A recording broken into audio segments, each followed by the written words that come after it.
Good afternoon, everybody. This is John Ugretz with the Department's Marine Region. We'll get started in just a minute or two. Want to give time for people to arrive. You will be on mute as you enter. And later, after we make some presentations, there'll be a chance to ask questions either via the chat function or you can raise your hand and we'll allow you to ask a question verbally towards the end.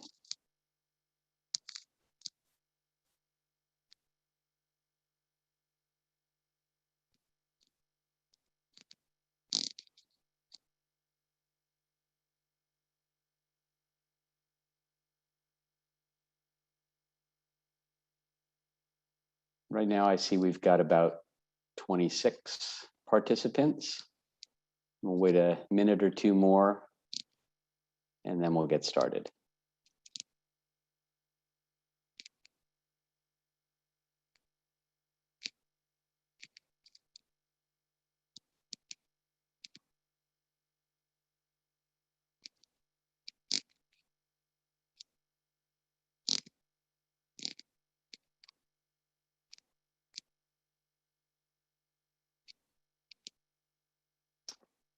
Okay, well, I think we'll go ahead and get started. We've got a couple minutes of introductions to make anyway. Once again, my name is John Ugretz, and I'm with the Department's Marine Region. And we're here today to help you all understand the CARES Round 2 spend plan and the application process, and hopefully answer some questions that you've had or may have. With us today, we've got Dr. Craig Schumann. He's the Marine Region Manager. Todd Neer, who is with our data and technology program within the region. We've got Brian Bissell with Pacific States Marine Fisheries Commission. They're handling the application process and our payment process. And Travis Buck, who will be monitoring our chat and question function during the meeting, as well as promoting people to speak when the time comes. If you have a question at any time during the meeting, the best thing to do would be to put it into that chat or Q&A box, which should hopefully be at the bottom of your screen. Travis can then see your questions. He won't be answering them in the Q&A or chat function. He'll be relaying them to me verbally when we get to the right time of the meeting. I've also collected a few questions from some other people who emailed them in advance. So with that, I think we'll go ahead and get started, and I'm going to pass this to Craig to go over the spend plan and some of the basic requirements. Great, thank you, John, and thank you everyone for joining today. Again, I'm Craig Schumann, Regional Manager with CDFW Marine Region. I'm going to briefly go over the spend plan. We'll probably leave a lot of questions unanswered, but want to save time for discussion. So by way of background, as many of you may know, in May of 2020, Secretary of Commerce announced $300 million of fisheries assistance through the CARES Act, and we were calling that CARES 1. Of that, a little over 18 million was allocated to California. Working with industry leaders, we developed a spend plan to distribute funds to eligible applicants, and this was based on the price paid for commercial entitlements issued by CDFW, with the remainder of those funds split evenly among all qualified and eligible applicants. Eligibility was based, among other things, on 35% loss between January 1 and June 20th, 2020 due to COVID. The application period ended in September 2020, and Pacific States distributed funds to qualified applicants, to over 2,300 qualified applicants in October of 2020. A couple things to note in that spend plan: CDFW did not take any overhead, and Pacific States took very minimal overhead. So almost all of those funds that were allocated to California went into the hands of fishermen and aquaculturalists that needed it. So moving on to CARES 2, in late March, the Secretary of Commerce announced another round of funding, $255 million of fisheries assistance through this Consolidated Appropriations Act of 2021. And we are calling this CARES 2. About 15.3 million was allocated to California. Some of the things are the same and some of the things are different on how we approached round 1 versus round 2.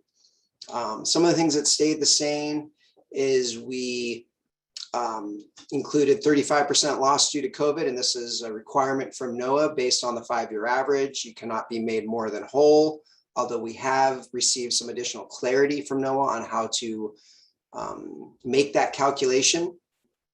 The eligible sectors are the same, and the department did not recover any of our costs associated with the disbursement of these funds. Some of the things that are different, the primary difference is that the approach to the funds in round 2 are based on actual losses. So compensation is scaled to the actual losses of applicants. We've also applied a marginal rate adjustment to scale for larger claims, and we added a cap of 10% for out-of-state claims. In round 1, California residents that fished out of state were not eligible. We have made those individuals eligible under round 2, and that's based on updated guidance from NOAA and in consultation with the other states to make sure those folks were not left out of round 2. Some of the other key changes is we did include the selection of a loss window for applicants to choose from, and that can be all of 2020 or a minimum of a 4-week period. And we've gotten a lot of questions about that loss window. We can get in that today, but that was added at the request of industry because it appeared that without that window, there would be some or many that would have difficulty meeting that 35% threshold. I just want to give a big shout out to our CARES team here at the department. Folks spent a lot of time and energy, both in round 1 and in round 2, developing the plan.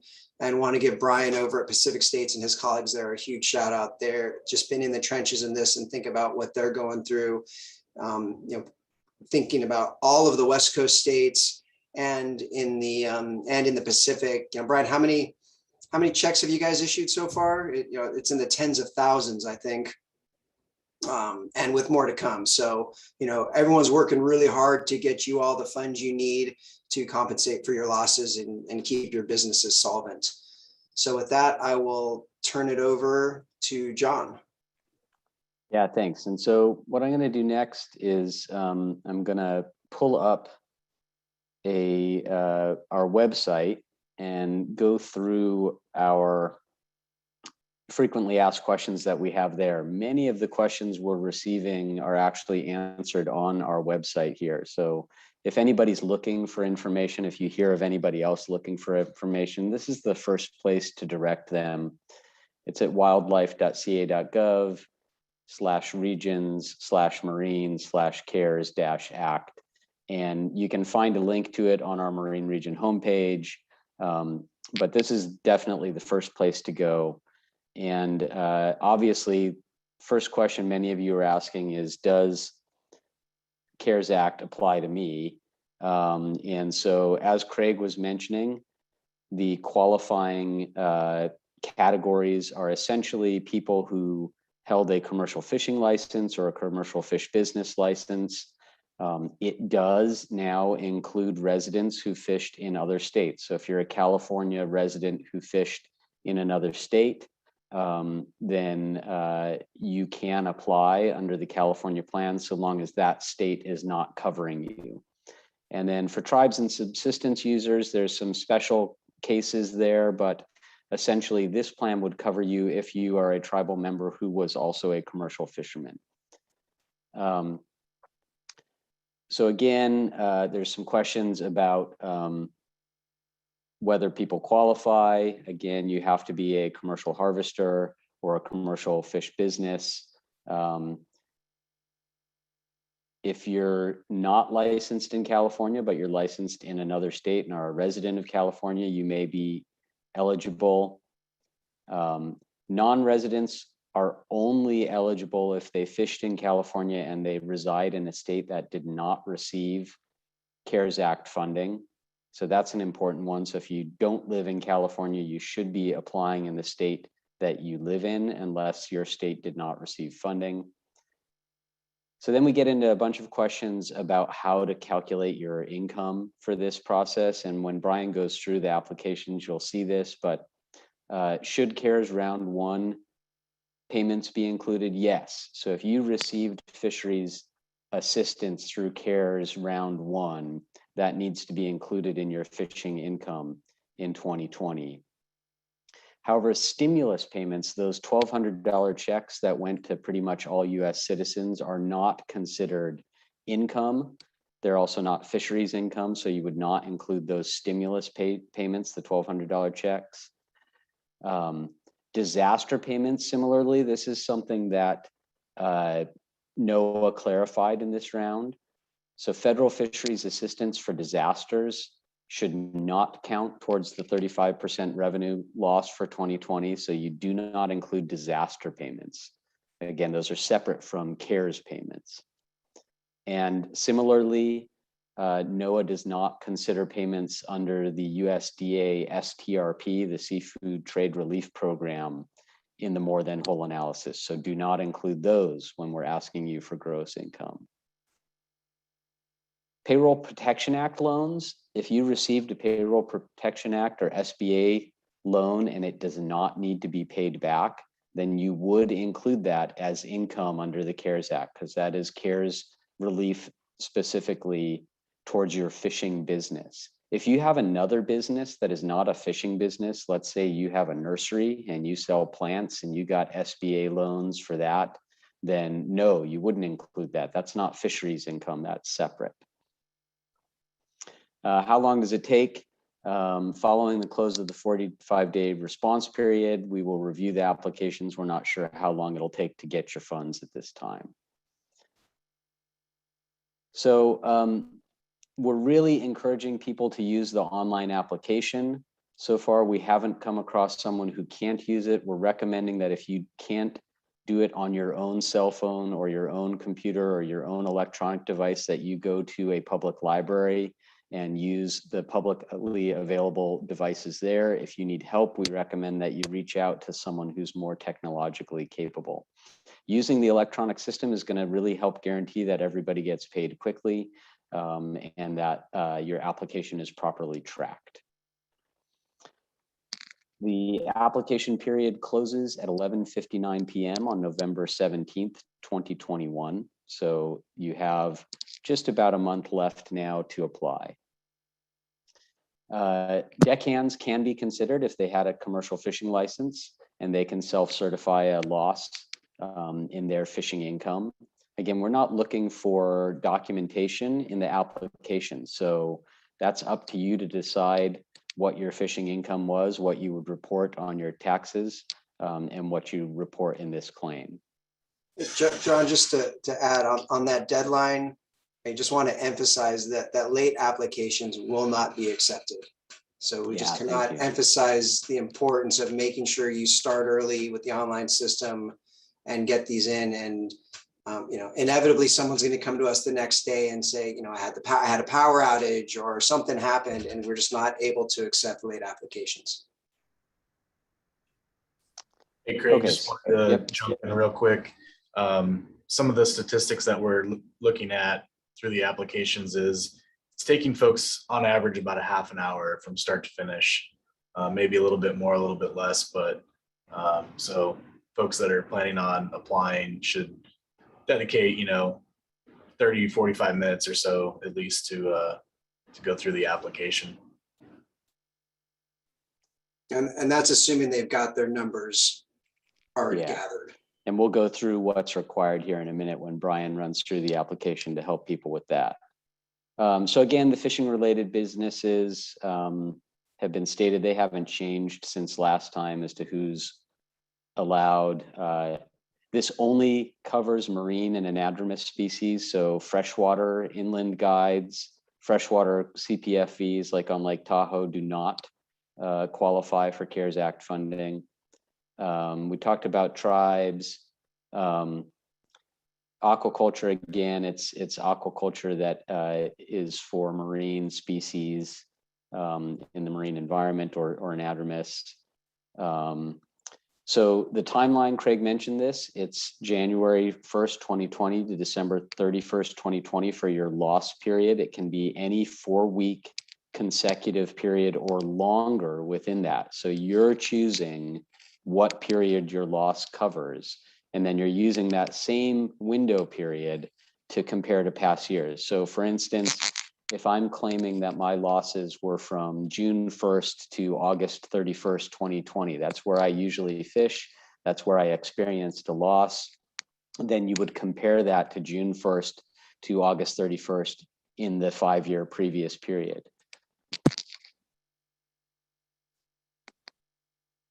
Yes, you can also do the full calendar year if you had losses throughout the year. And again, this 35% loss in gross income is required. So you want to use gross income, not your net income. Don't take out your expenses and calculate that loss. That's something we can't change. It's something that NOAA and the federal government implemented. People who did not receive an application or notification by mail or email can still apply. The fact that you received a notice postcard from Pacific States or an email from us does not necessarily guarantee that you qualify, nor does it exclude you from applying if you didn't receive it. So if somebody tells you they didn't get one of the applications, I recommend you send them to this website. And then as Craig mentioned, late applications are not accepted. So that deadline is hard and fast, and we will stick to it. Funds will be dispersed based on that. And once the funds are expended, there is no ability to appeal. So with that, I think what I'd like to do is save all of the additional questions for the end. I'll go through some that we received by email in advance, and then we can look at the chats and Travis can give us those Q&A at the end. But now I'd like to stop sharing my screen, and I'm going to pass this over to Brian to run through the actual application itself. So Brian, you can take it away there.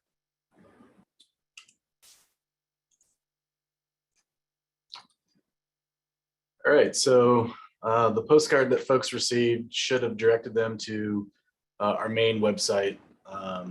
See here in the middle, we have our CARES Act page. So folks would go to psmfc.org and click on the CARES Act.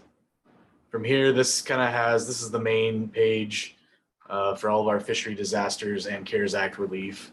And so you can either scroll down here and find California, or up here at the top, we've got buttons for each of the individual states and territories that we're administering. So for California's round 2, just a little bit of information, kind of the general summary.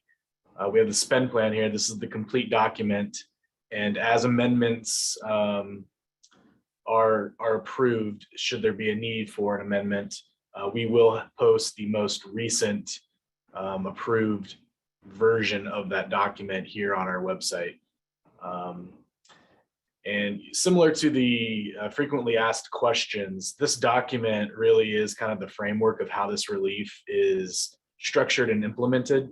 And while not everyone may want to read through the entire document, it is available for those that kind of want a little bit more background. And really, this is how we structure the relief. So should you have any questions that may not be on the FAQ, you're welcome to certainly go through this and see if your answers or your questions could be answered through this document. But those ready to apply would click on the application link, and this will bring us straight to the form site application. So again, we're encouraging folks to read through the spend plan. It is helpful. A lot of folks that do have questions that take the time to review it can self-answer their questions, and that way we can be focused on kind of the more unique questions or assisting others with their applications. It is not a requirement to sign up for a form site account, but what this option does right here, the save and return feature, if you go click on login, you can create an account. And what that allows you to do is, should you need to make any amendments to your application, say, you forgot to include some revenue in a prior year, which would bring your average up, or you forgot to include some, you typed in the wrong social security number, whatever the issue may be, you do not have the ability to alter your submitted application once it's fully submitted, unless you have previously created an account. You would come back and you could return as a user and amend your application. If you do not create an account, we will either have to do that, or the alternative is that we simply delete the application and then you start from scratch. Either would work. It is time consuming though for our staff to respond to those requests. So we would highly encourage you to create an account if at all possible. It's really just your name and email. There's no, address or anything associated with the form site. But once you're ready to apply, we'd ask that you read through this. It kind of, again, has some of the main points. And if you were an applicant, you would read through it, click yes, and hit select next. So here, if you've ever applied for other relief from PSMFC or round one CARES, all of these funds are taxable from the USI Internal Revenue Service.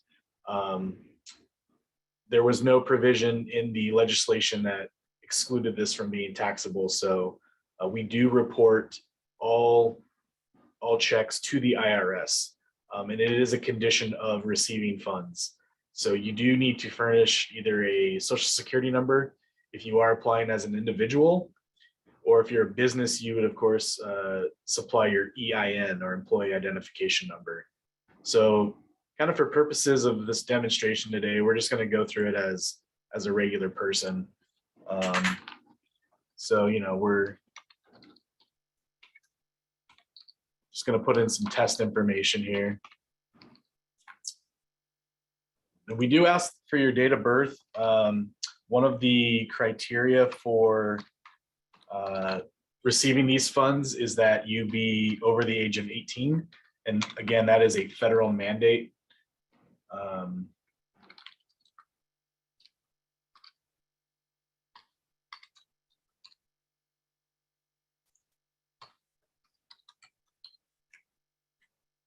So once you've entered your information here, go to the next screen. So if you're familiar from round one, there are a number of affidavit statements, and the majority of these are all federally mandated as a condition of receiving the funds. A number of them were statements that California decided to include along with their spend plan, but you must attest to all of these statements. If you are unable or unwilling to agree to any of these statements, you're not eligible to receive funding. So they all are required. So the first one here is that you as an individual person or a business, however you're applying, you're only seeking round two relief from the state of California. And then if you are a California resident or a registered business in the state of California, you are required to have either submitted a 2020 tax return or a 2020 tax return extension.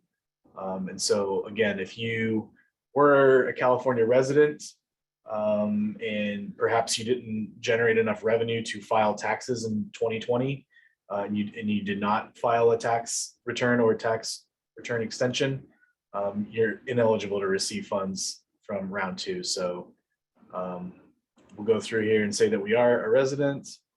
We are only seeking relief from California.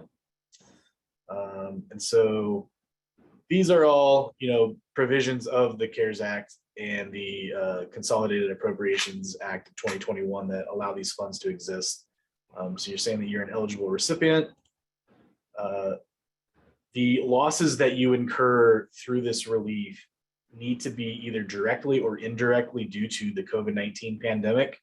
If there were any sort of management closures, say there was a harmful algae bloom or whale entanglement, or any of those other reasons that a fishery may have gotten shut down, those aren't directly or indirectly due to COVID-19. Those would have occurred had the pandemic not been in existence. So the losses do have to be due to COVID.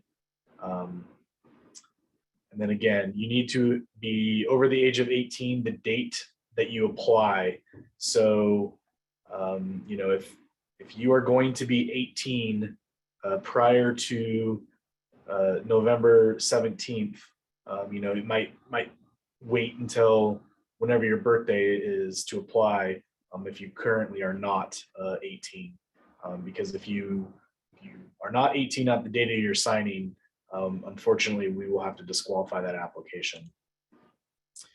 And then this is kind of an important one. We've had a few questions about this recently, but you need to submit only one claim.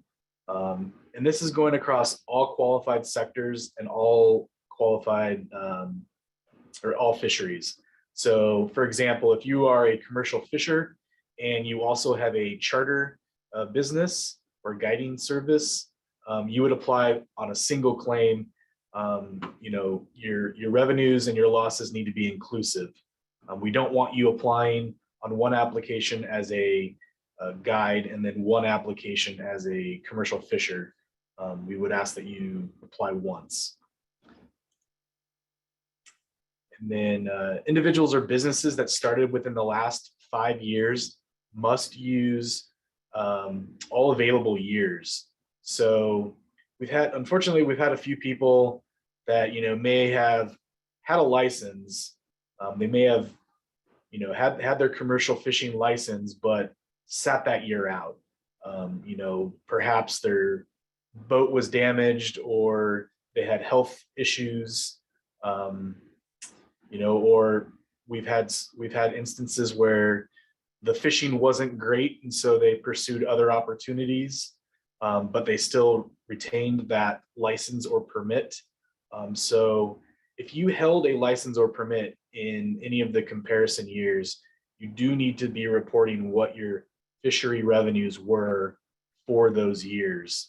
You know, unfortunately, if you did sit that season out and you have no revenues to report, you do need to include a 0 and factor that year into your comparison average, because it is in fact reflective of your 5-year average, having been, you know, having held a qualifying license or permit. So we'll select yes to that. And then for California, they are requiring that, you know, all of your required landing receipts, logbooks, landing fees, and so forth have been paid and are in good standing. And then let's see here, the Consolidated Appropriations Acts. So this is kind of getting into the more than whole.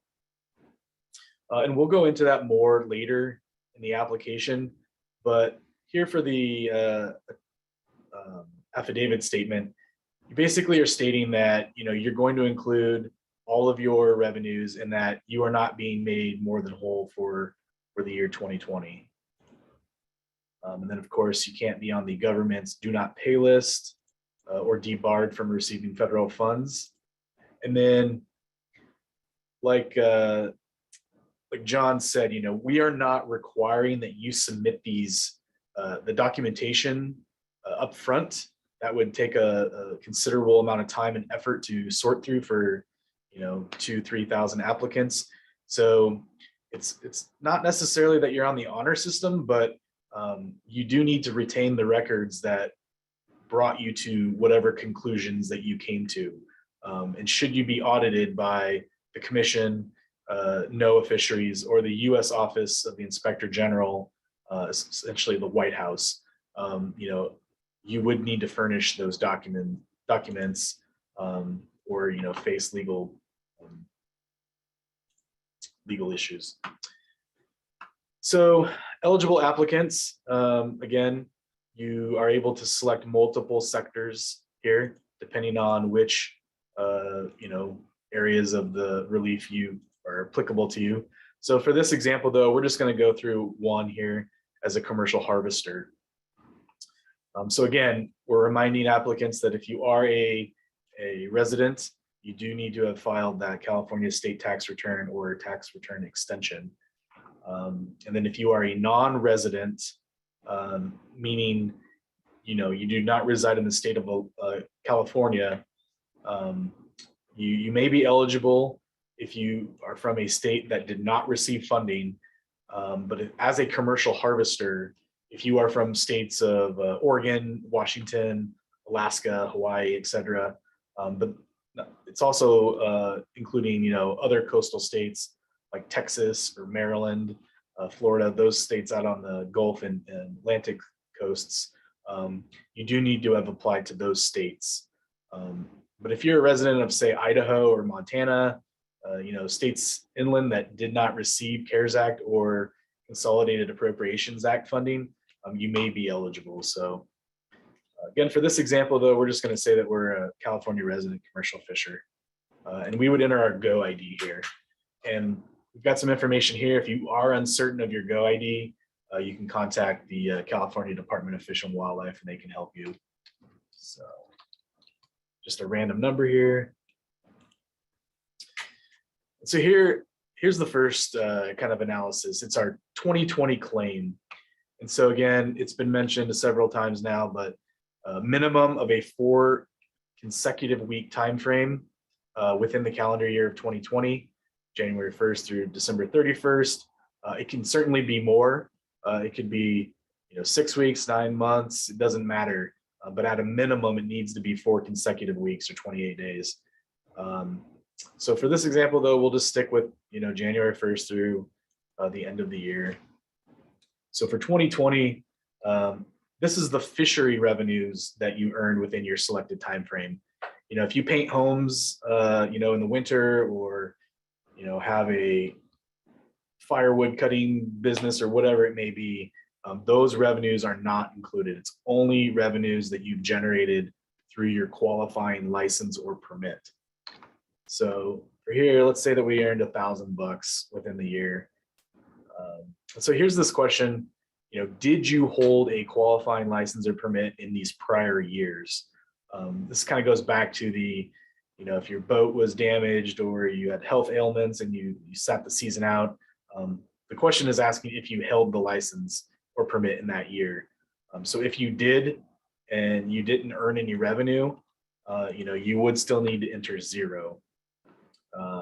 But for here, we'll just say for the first few, to make it easy, that we did not hold it in 2015, 2016, or 2017. So 2018 in this example, first year, got my commercial fishing license, and I made $10,000 that year. And then in 2019, we made $15,000. And again, we are looking for precise numbers. I tell folks that, feel free to round up to the nearest dollar, but realistically, what you are reporting here does have a direct effect on what your relief amount will be. And should you be audited, you do need to justify what revenues you have reported. We're not looking for folks to round up to the nearest $100 or $1,000. It does need to be fairly precise. I would recommend, again, rounding to the nearest whole dollar. You certainly can include, the cents too, but at a minimum, the whole dollar. So for this example, though, we're showing that we averaged $12,500. And again, this was only using the 2-year average because we did not have permits in these prior years. Had we held a permit in 2017 and earned $0, you can see that our average has changed. So now this example, updated example, encompasses 3 comparison years with $8,333 average. Your absolute loss, this is what you actually lost compared to that average while including the revenues you earned in 2020. And again, you need to have incurred at least a 35% or greater gross revenue loss to qualify per federal mandate. So the more than whole analysis, this is a federal mandate as well. NOAA Fisheries and the federal government have stipulated that you not be made more than whole for the calendar year 2020. And what that means is that we're looking now not at just your loss window, but at an annual assessment. So in the prior example, I used the whole year, but let's say your particular loss window was June 1st through August 30th. So in the prior example, you're using a 3-month period, whereas the more than whole calculation, you will be using an annual assessment. So let's say you crab fish in the early part of the year and do fairly well, but then you salmon fish in the fall, and due to COVID, you had a large loss. Well, for round 2, you could have incurred 100% loss, generated no revenue within your selected time frame. But if you did better early on or did better after your claim, you still may not qualify, having been made whole or more than whole. So for this example here, in the last example, we used $0. So again, we'll enter 0. But realistically, this more than whole, if you are using the entire calendar year in your 2020 claim, you will be entering the same revenues for the prior years, because again, we're only concerned about eligible fishery revenues right here. So I believe, let's see here, what did I enter? We entered $1,000 for 2018 and $10,000 for 2018 and $15,000 for 2019.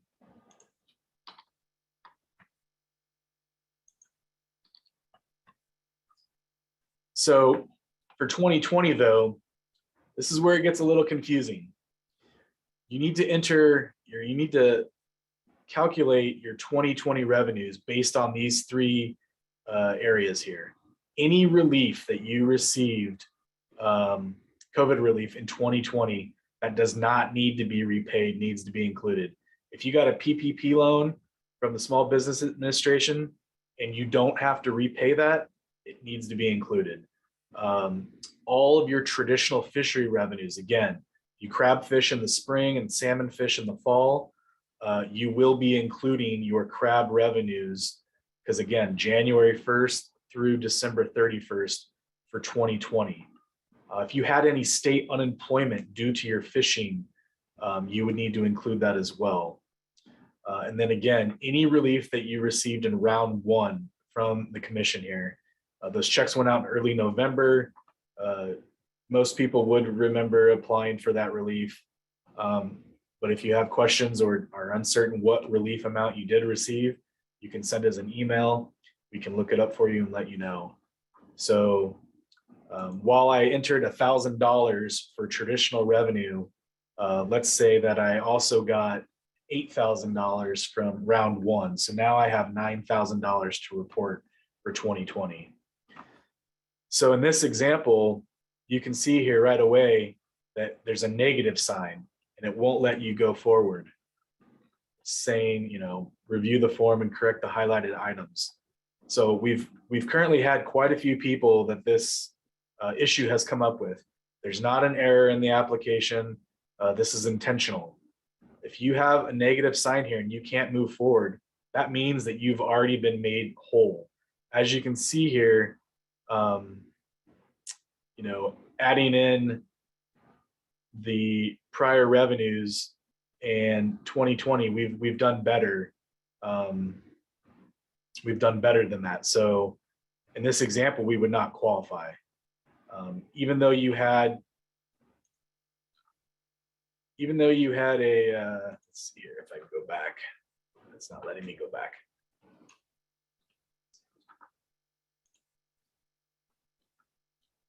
Even though you had an 88% loss within the calendar year, because of those extra funds that you received in 2020, you would not qualify. So we're going to make up some information here. Again, this is not how you would do it, given our prior example was the calendar year, but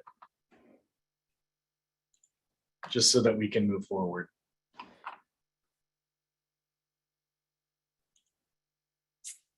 So if you're more than whole, does come out to a positive number, that's going to be your do not exceed amount. And so this is what we would essentially cap your payment at.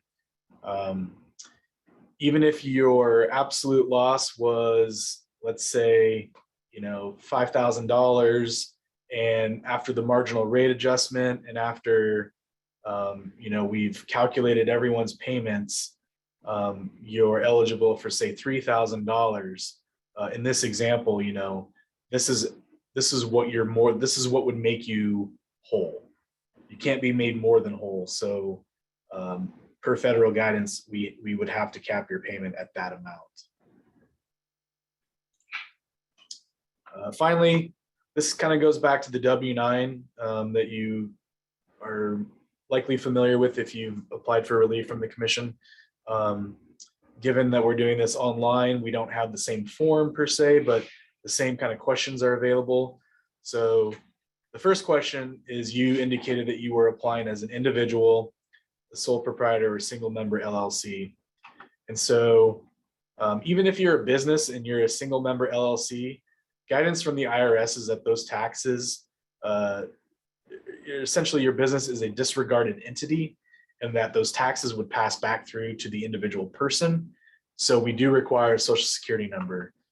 The W-9 has been a difficult form for a lot of applicants across the West Coast and Alaska for all of the relief programs that we've done. So we've kind of tried to form it on this site so that we're only asking the relevant questions. But as an individual, or even if you have a single member LLC or sole proprietor, you'd enter your social security number and then you would sign. And that's about it. Hit submit. Tells you that no further action is required. Currently at this date today, we aren't certain when relief will be dispersed. You can go back to our website for information.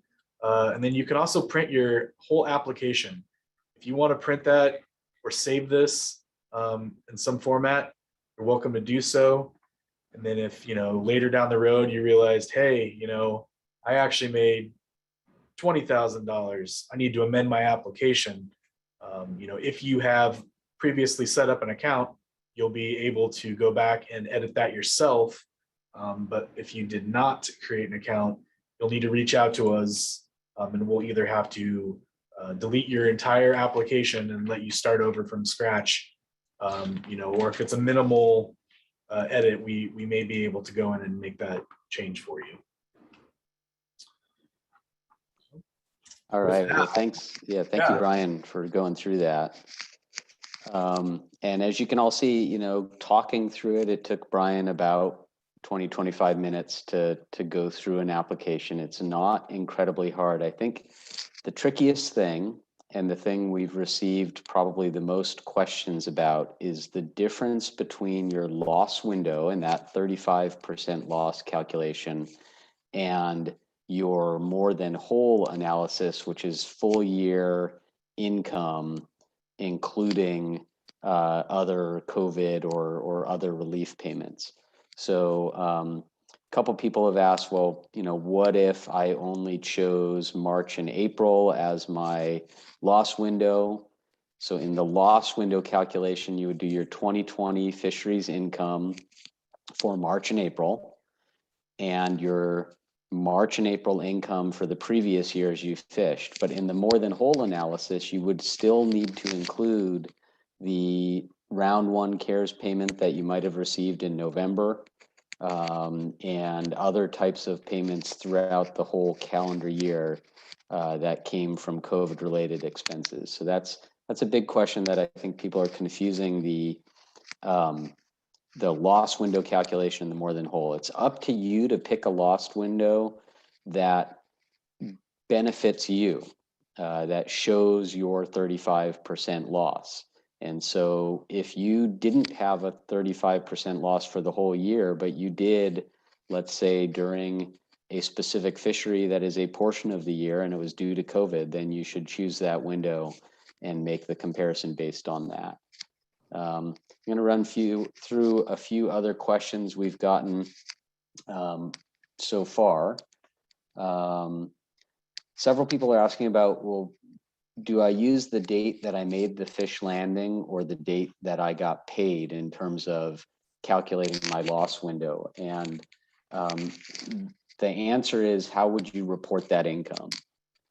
So for me, if I didn't get a check until June, that's when I made that money, regardless of when I landed the fish. And remembering again that we're not looking at your fish tickets in this process. It's up to you to report when and how you made that money. And then of course, for the more than whole analysis, it doesn't matter, you're looking at the whole year. People are asking about two jobs. You work as an Uber driver. Do you include that income? No, you're only looking at fisheries income. If you got unemployment as an Uber driver, that is not fishery income, it wouldn't be included. But if you got a CARES round 1 payment, that would be included. There's a question about if you are a part owner of a fishing business that is applying, and you are also a commercial fisherman who experienced a loss on your own, can you apply for that loss as yourself in addition to any losses that the business applied for? And so if the business has their own tax identifier, their own EIN, and files as a business, then that business might have an eligible claim and should be reporting the business income and business losses. You as an individual fisherman may also, under your social security number, have an eligible claim, but you have to remember that you can't double dip. So you can't report your business income as a loss and then also report that as fisheries income as an individual. You have to separate it out. What was the business income? What was your fishery income? And apply that way.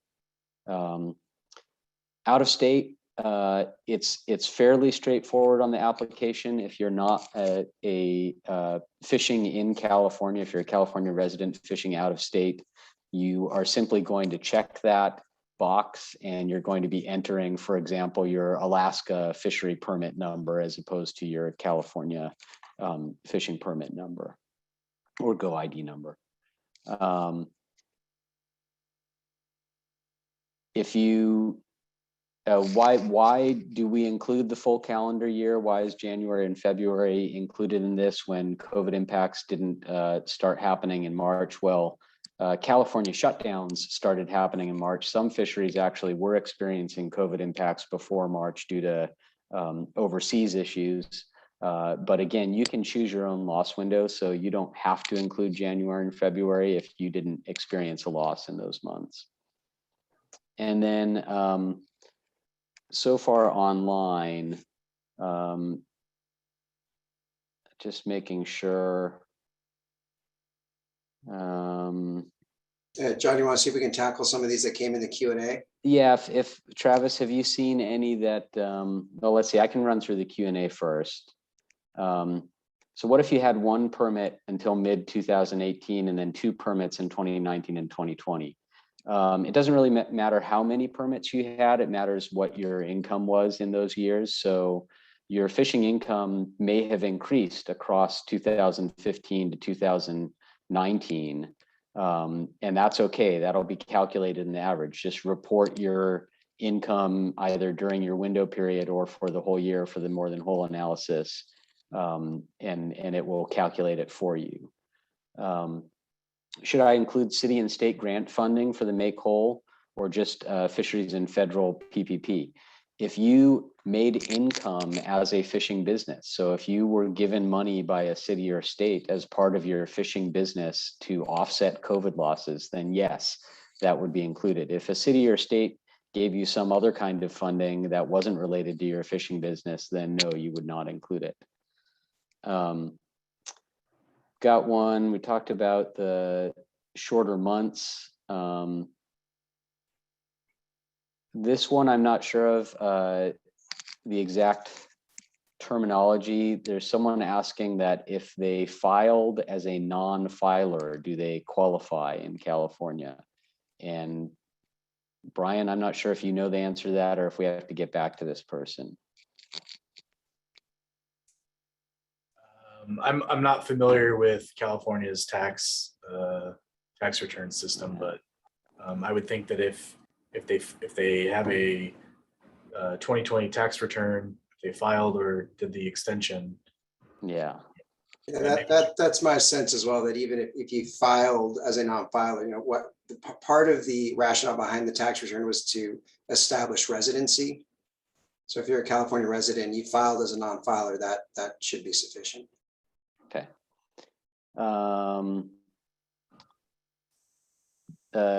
Deckhands getting paid cash. If you reported that cash income on a tax return, you would certainly be eligible. Again, we're not asking you for documentation. However, you could be subject to federal audit. So be careful if you are claiming income in this process that you did not claim as a taxpayer. That would be tax fraud, which is a federal violation. Is 28 days, 28 straight days? Yes, so it's consecutive. That's the minimum consecutive window of 4 weeks, 28 days consecutive. So, that is, for example, January 1st through January 28th or 29th would be 28 straight days for your window, if you choose that. But again, you can choose a longer period than that. You just cannot choose a shorter period than that. And then looking at the chat, I think I've covered most everything. Travis or Craig, is there something that I haven't covered in the chat?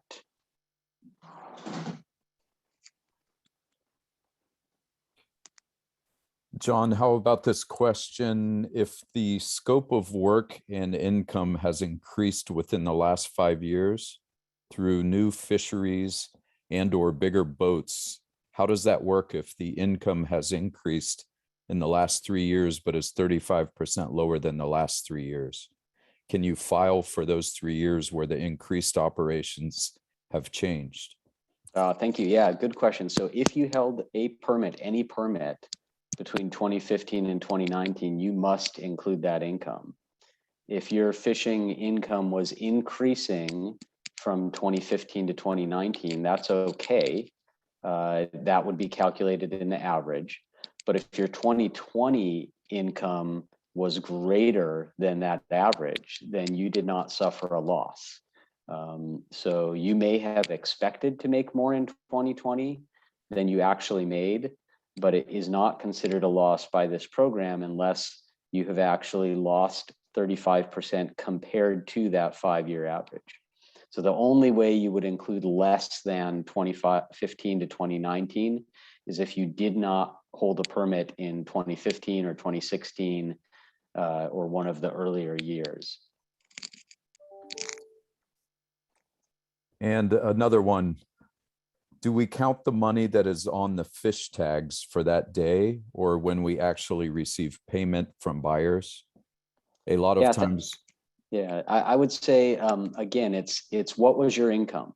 So understanding that sometimes sea urchin's a good example, the number on the landing receipt is initially 0 or something different. And then when the product is actually sold, the fisherman gets paid.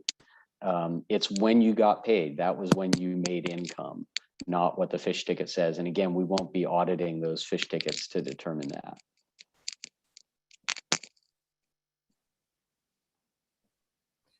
Okay.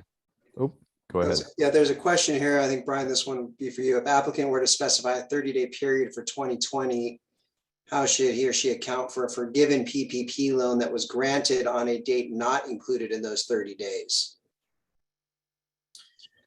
Yeah, so for the more than whole analysis, if the grant is forgiven, you would not include that.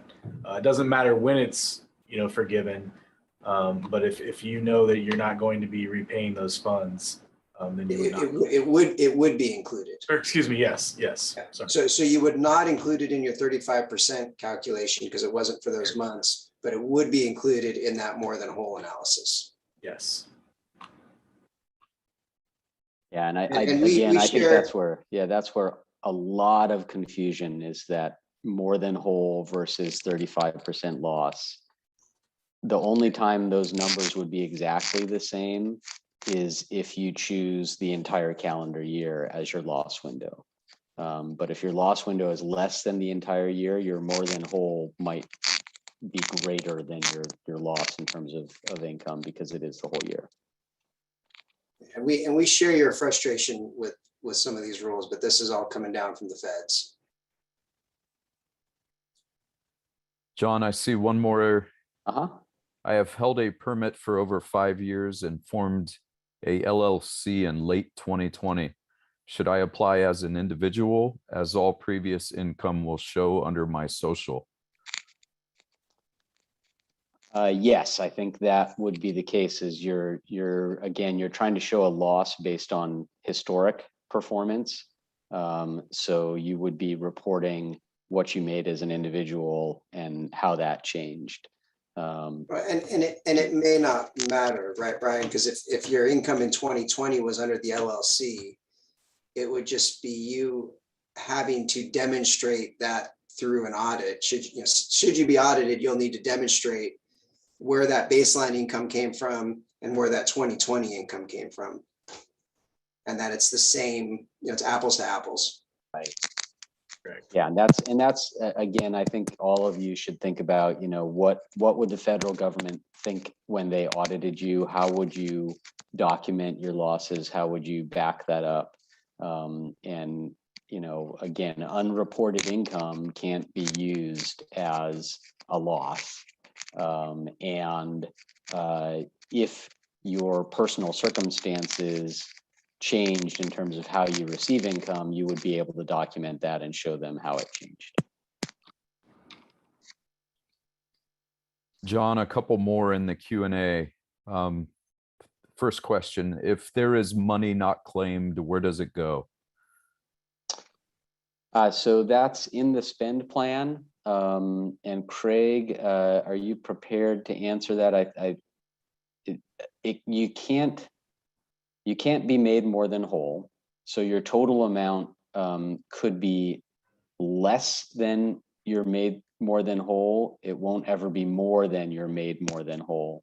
If, however, too many people apply and we don't have enough funding, then the total amount you receive will start to get reduced based on a sliding scale, so that the largest losses will be reduced by more than the smallest losses. In other words, we're hoping to keep people who rely very much on a small amount of income whole, and larger entities that can suffer a loss more readily would receive less. But that just depends on if we don't have enough money. I don't know, Craig, what happens if there's too much money. So we did not build into the spend plan too much money. I don't anticipate that'll be the case, but I guess we'll have to cross that bridge if and when we come to it. If everyone that applies gets their claim back, then that's great. Right? That would be a great scenario. Yeah. Here's another one. What if my year ends in June and not in December? You could choose your time frame as January to June. Yeah, that's totally fine. Or any 4-week period between January and June. So again, that's your choice. And again, for the more than whole, you're reporting your annual income, regardless of when that income was made. There's a question in the chat here about choosing the loss windows. So my guidance would be maximize your loss, maximize the time period where you still meet that 35% threshold, because that will maximize the amount of funds you would get back.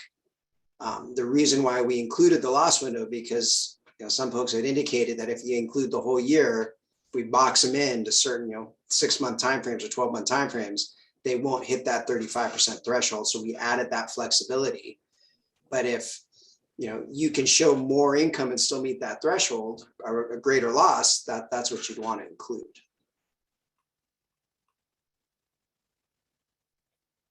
And yeah, just, one question again, and I think we'll wrap it up here, but if you choose your 4-week window from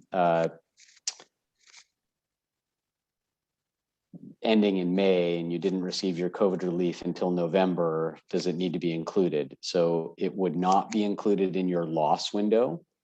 So that's the first step, but it would be included in your more than whole analysis. So again, that more than whole analysis is the whole year, all COVID relief, with the exceptions that we discussed, and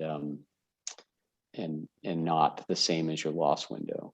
Yeah, so the CARES 1 funding would only apply if your loss window includes the time period January to June. Doesn't matter when you receive those funds, even if you receive those funds in November, it goes back to that January through June time period when you were being compensated. Okay, well, I appreciate everybody taking the time to be with us today. I'm sure some of you will have more questions. Please feel free to look at that website that we sent. And I will pop that back in the chat right now just to make sure that you all see it. One more just reminder, please read the directions. I know Brian has conveyed that 90, 95, 99% of the questions he's gotten from applicants across all the different states he's worked with are because individuals haven't taken the time to read the directions. So, please help us help you. Read the directions, read through the FAQs. If you're still stuck, then we're here to help, but please don't try to take any shortcuts, because that's hurting everybody. Okay, well, thanks everybody. And we will be talking to you, I'm sure. Have a great afternoon. All right, thanks all. Bye.